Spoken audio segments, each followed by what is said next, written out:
Stockton, California probably can't be called a city of hope or prosperity anymore.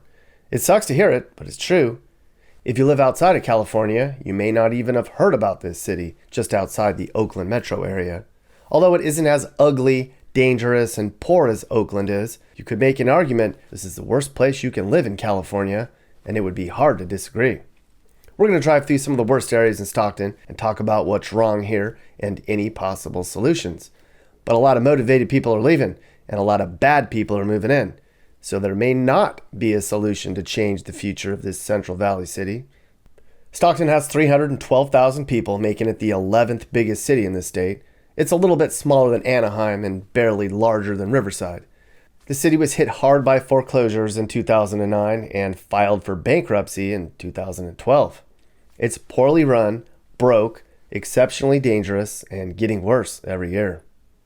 The day I chose to drive through Stockton was a very nice one. It was late October of 2021 and the sun was bright. The bright sun served as a spotlight on this struggling city. While dreary and cloudy is easier to record, bright sunshine brings out the details even more. Although, I don't know if Stockton needs a spotlight on it.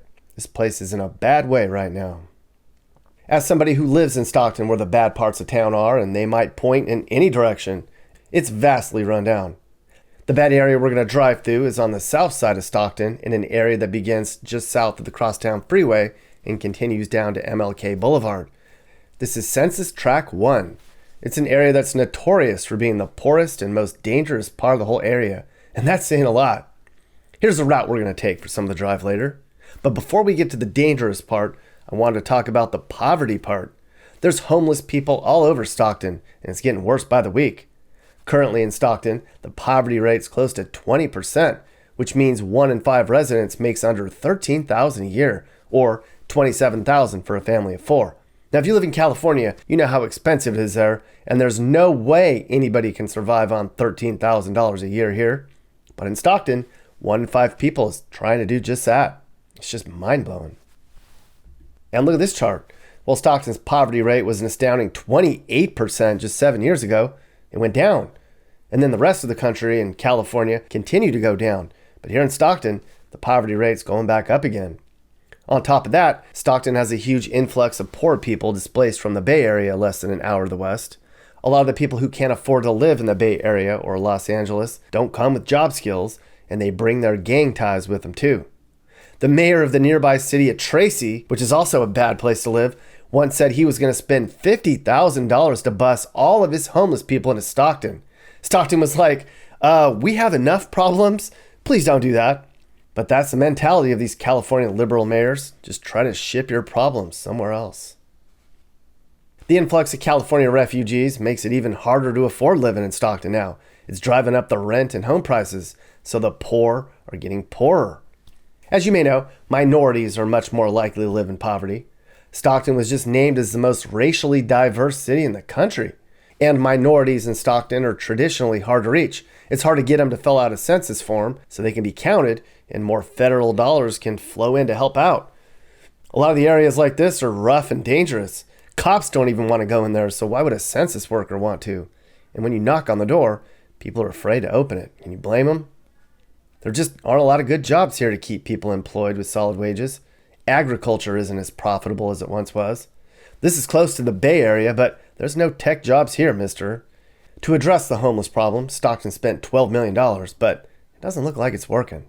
One study called the San Joaquin Valley one of the most economically depressed regions in the country, on par with Appalachia. That's just crazy.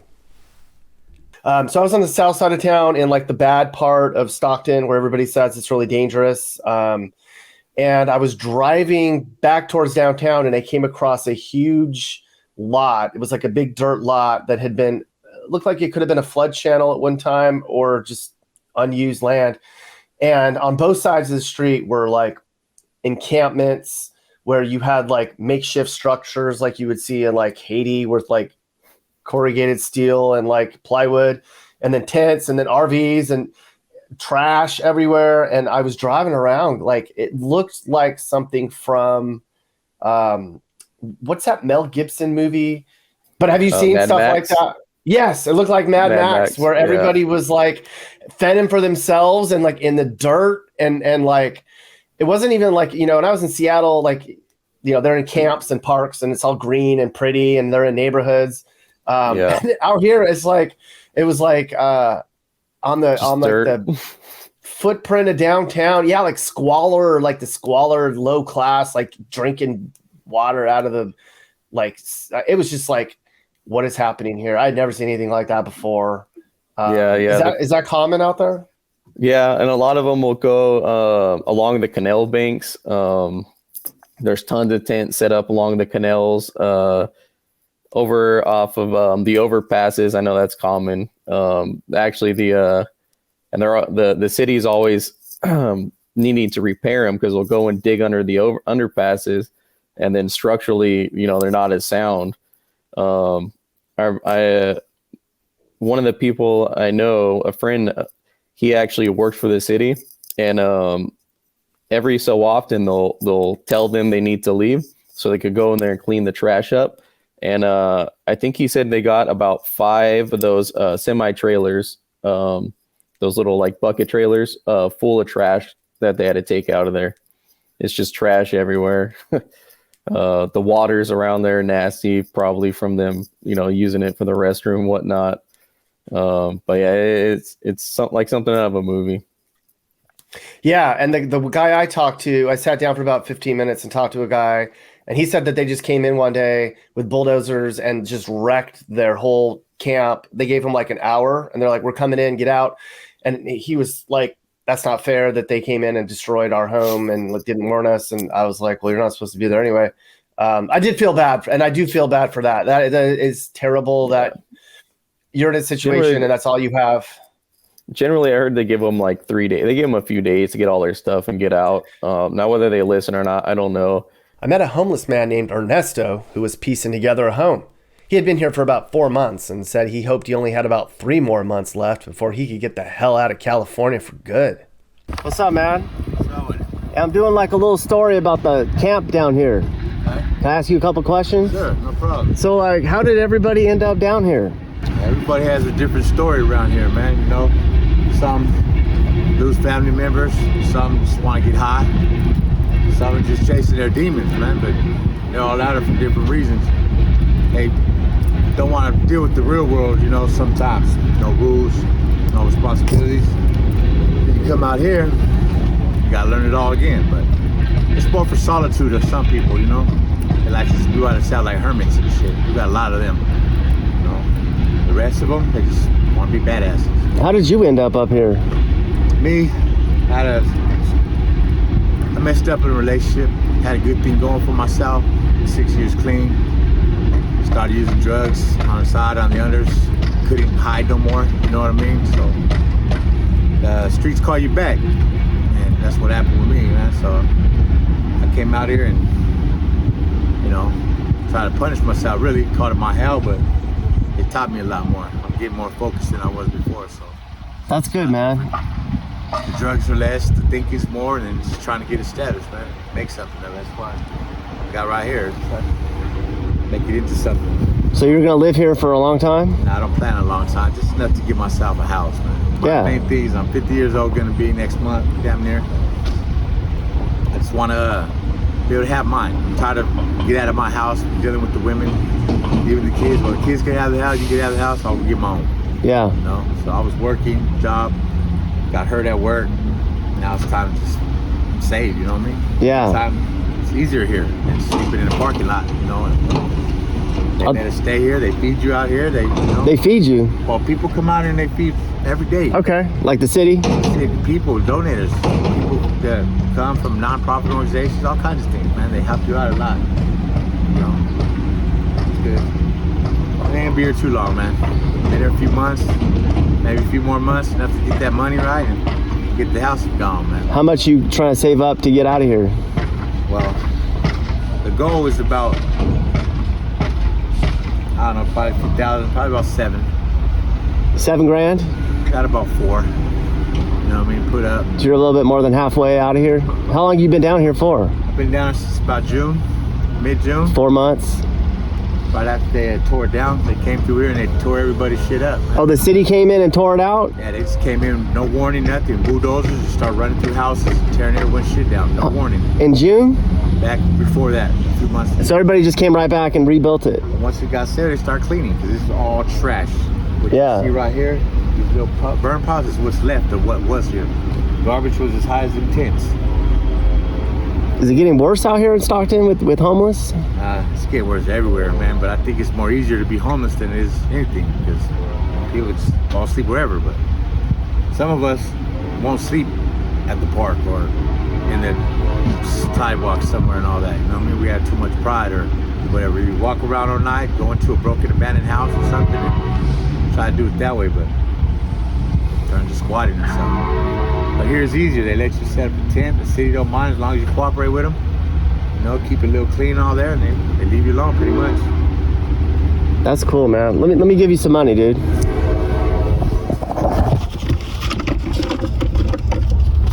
What's your name, dude? Here, dude. Thank you, man. Yeah, man. Hopefully that helps you out, dude. Oh, thanks a lot. Yeah, man. Help. Yeah, dude. Thank you. What's up, dude? Yeah. Oh, thank you. Yeah, man. All right, dude. Yeah, I'm just trying to like draw attention and maybe try to figure out a way to get a solution going. So, I mean, there's all that solutions. You can talk to some of us out here, man, if you ever want to come back. And we got some ideas, you know, like things that we could do.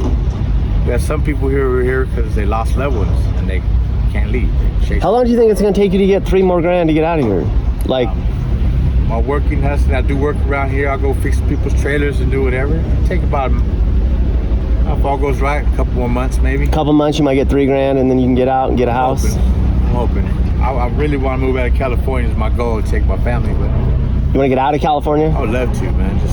I went to Montana recently last year, man, and I took a trip to 15 states, man, and it was so cool, man. Just to see that. And the homeless is out there too. Washington State, Utah, Nevada, Oregon, driving all that and seeing it, but Is it the cost of living that's making everybody more homeless? that's a lot here in Stockton. It has a lot to do with that. Because when I first came to Stockton in '84, you were getting a 3-4 bedroom, 5 bedroom for $325.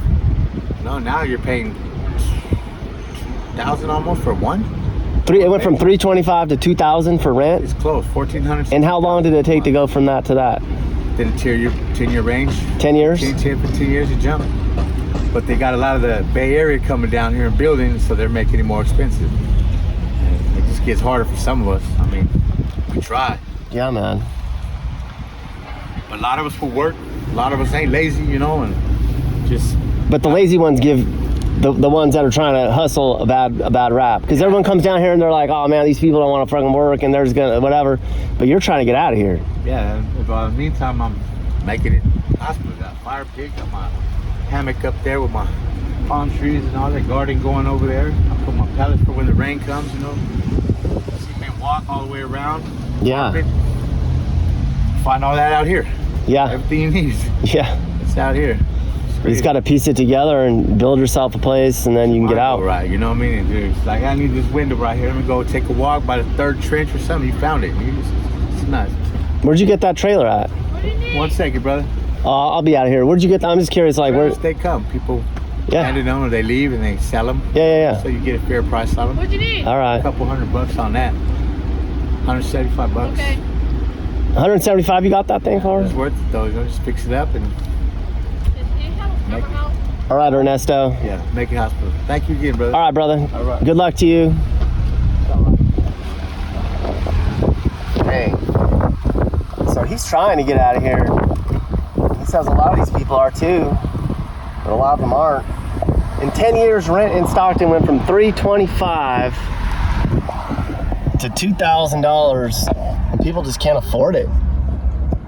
Look at this place.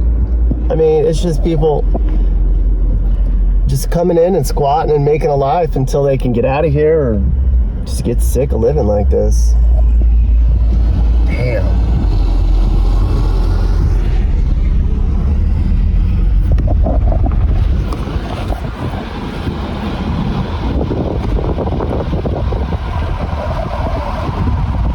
Right here close to downtown. We are literally in downtown now. Right in it. Like in 5 minutes, he can walk to City Hall from where he is.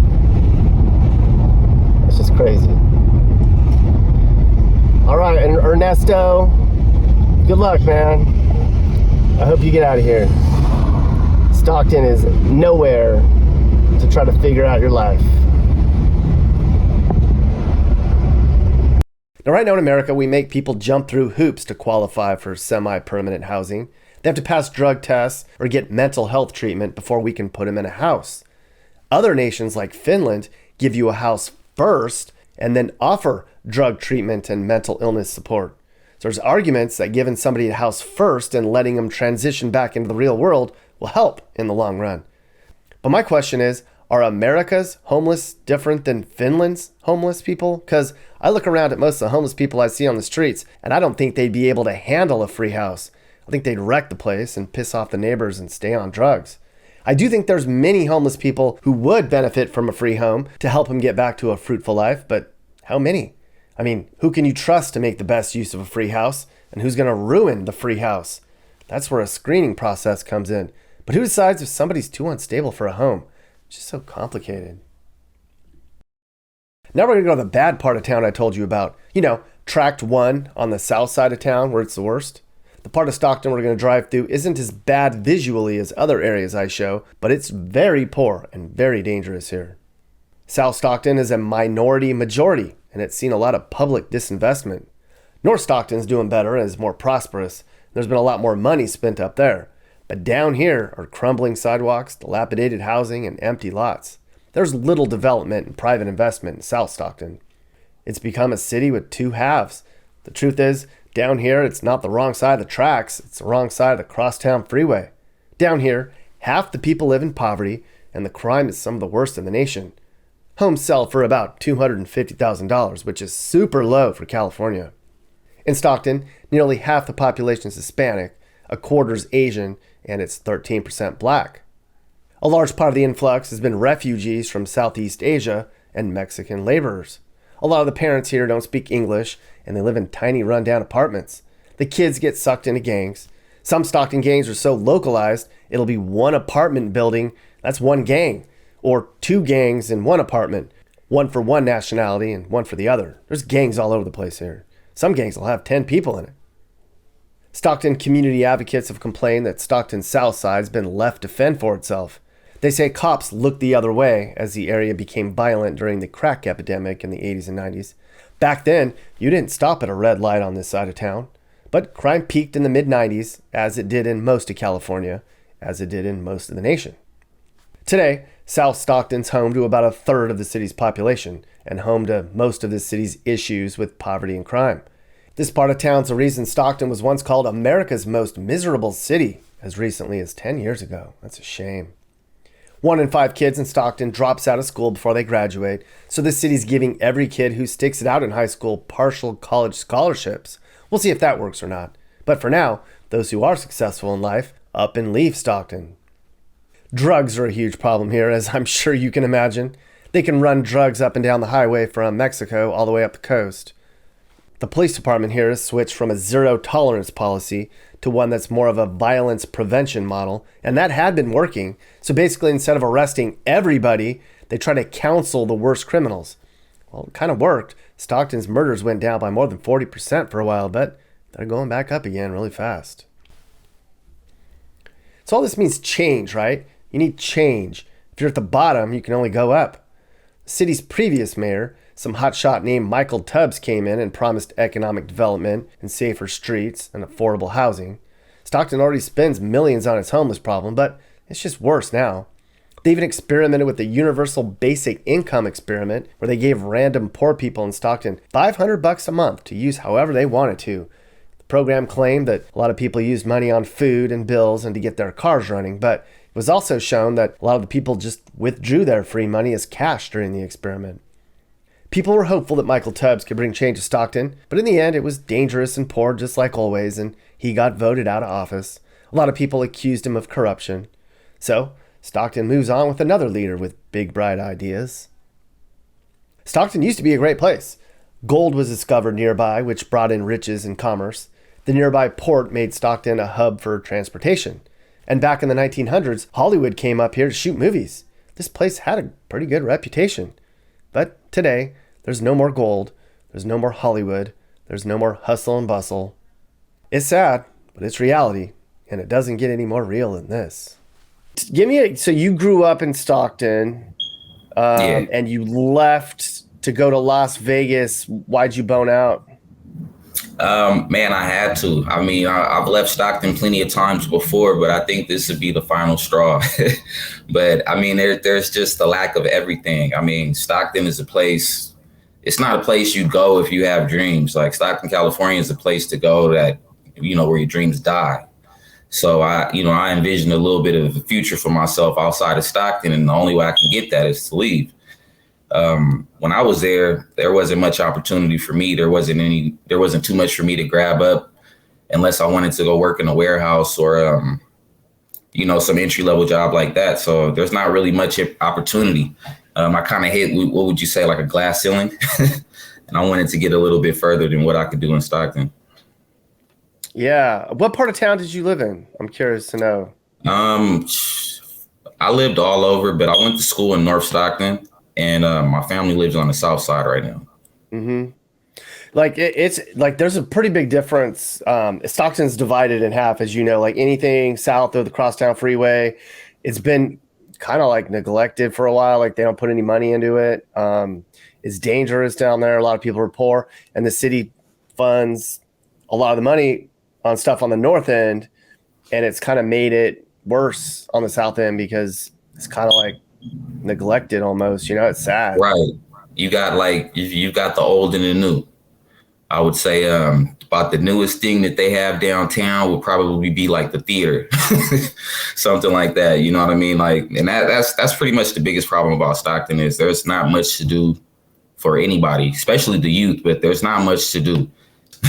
So if you live out south, it's pretty much like it's nothing for you to do but hang out in the neighborhood or do some other bad things. Yeah, just like how bad is it on the south end with crime? Like, is it gangs and drug use and like riffraff and troublemakers? Like, it's kind of like it's like night and day. So like the north and the south. Like I was on the south end, it's like the Wild Wild West. Like it's underdeveloped, like you're saying. You see a lot of tumbleweeds. There's like there's a lot of open space, you know what I'm saying? So there's a lot to get into. There's a lot that happens that doesn't get reported. What is it? Almost Christmas time right now. Wait till New Year's comes. Wait till New Year's Eve happens. You'll hear a lot of fireworks. Yeah, it's like that in all cities, though, and gunshots on New Year's Eve. Right, but I mean, it's terrible in Stockton, though. It literally sounds like you're in Vietnam or something. Like you'll hear boom, boom, boom, boom, and it goes on like that for 30 minutes. Damn, you gotta just hide in the house and just go on the bottom floor if you have a 2-story house and just try to stay out of the way. Exactly. Just sit or lay it out. Stay low. You don't want to get hit by a stray bullet or anything like that. So you do what you can to be safe. I mean, I was fortunate enough to make it out. I've had some things happen to me, but nothing that had me crippled or nothing that had me just so messed up to where I couldn't do anything else. So I would say I'm blessed in that regard. But I'm also tired of every year I hear about a new person that I grew up with, a new friend, somebody that I know, acquaintance is always coming up dead or, something's always happening. So, you get tired of hearing those stories after a while. If you were like seeing some of the stuff you've seen and living where you've lived and knowing some of the stories that go on, how do you think the best way the police could make the crime a lot less in Stockton? Like what's one thing they could do that would make everybody chill the F out? One thing that they could do to make everybody chill out, they would need to open up more recreational things for adults and young adults to do. Because that's pretty much a problem. When there's nothing to do and there's a lack of opportunity, people are going to take it out on each other, especially when the weather gets hot. You got people arguing. You got people what is that? Having road rage and all type of things. And I don't really see like a clear cut solution to it other than just opening up more recreational things to do.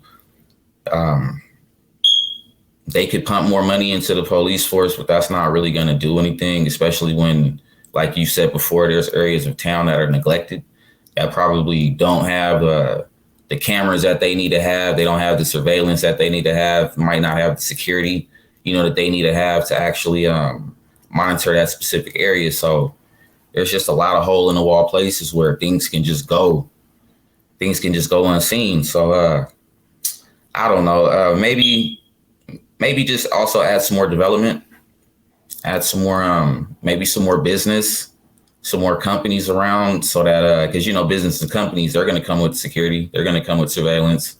People aren't going to do anything crazy in front of a company, you know what I'm saying, that they know that has surveillance out there where they can get caught. So, I mean, if we have more stuff like that, other than warehouses on the south side, I think that would help as well.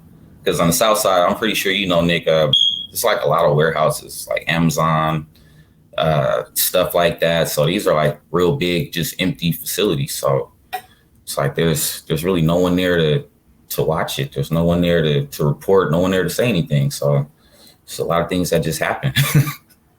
Mm-hmm. Yeah. So like the young kids need things to do to stay out of trouble, whether it's like after school activities, parks, gyms,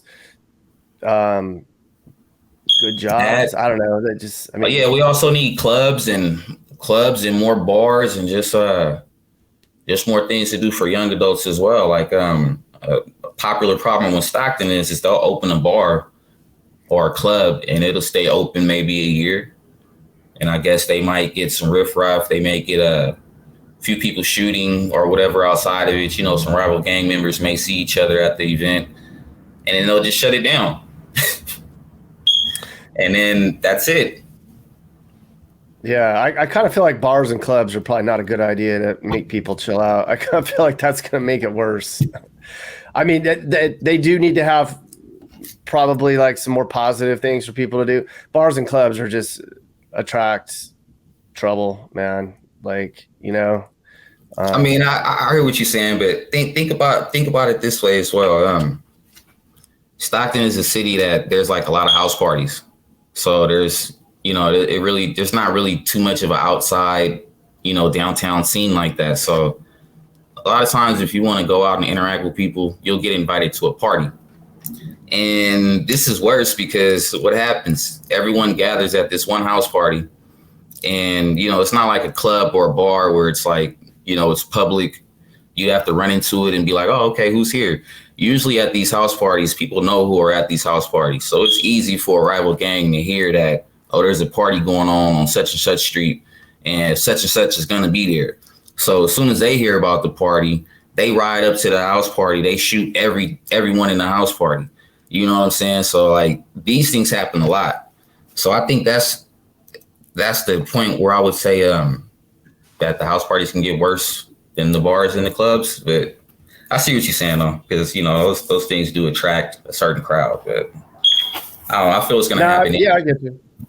No, I get you. So the theory is like if everybody could go party at the club because there were more clubs available, then they wouldn't have house parties. And at the club, they search people for guns and there's surveillance and maybe there's less likely of a chance that it's going to get heated. Is what you're saying? If it's in public. Yeah, it'd be more random if it was in public instead of just more targeted. You know what I'm saying? Like you could target a house party, you know exactly what you're doing. Whereas you catch somebody at a bar and club, it's kind of random. It's just like, oh damn, like you may see them, you may not. But at the house party, it's like as soon as you pinpoint the location and you know who's there, if you're on that type of time, then you know what I'm saying? We already know the outcome of that.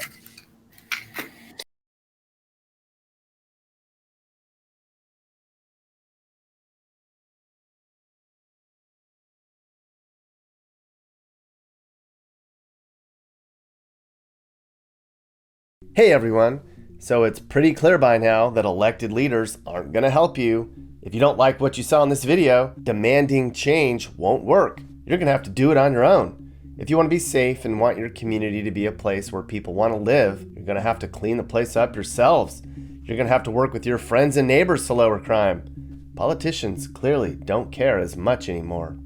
It's up to us. This is Sage, Nick's manager. This has been a Corner House Entertainment production.